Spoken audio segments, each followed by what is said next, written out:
קודשה בריחו, תורה קדושה, אוי אוי אוי אוי, אף פעם לא ראיתי יקרה כמוך, פנינים אין לידך כמו חוט אולי כמו שרוך, ואין מצב אני נוטה ממך לצד, ואם טעיתי אתה כן דרכי מיד.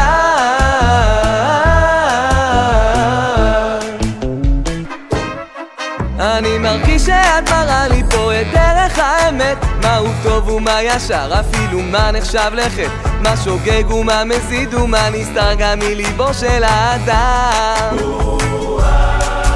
מהי אהבת השם ומה יראת השם, זכה וטהורה. טובת לי תורה גם מזהב ויהלומים, והיום כמו בעבר עושים ואז שומעים. תגידו מי הכי זכה מפי האל? היא הכי קדושה לישראל. כל שבת קוראים לך פרשה, אלין כהן לוי ועוד 6, ואם תתני לי בך לקרוא, אומר 10 הדיברות בפרשת יתרו.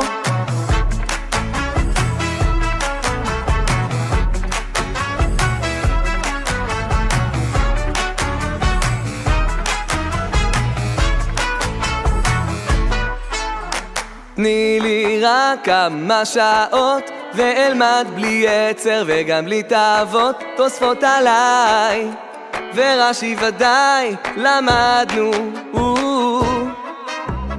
אם את יודעת מה טוב לו לאדם, תתארי אותי ובך אני אדבק לעולם. אני לומד ממך תמיד, את המורה שלי, הגעת מהר סיני נכנס ללב שלי.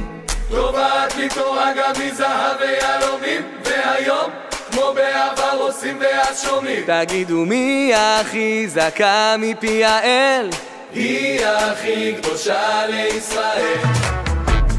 כל שבת קוראים לך פרשה, אלין כהן לוי ועוד 6, ואם תתני לי בך לקרוא, אומר 10 הדיברות בפרשת יתרו.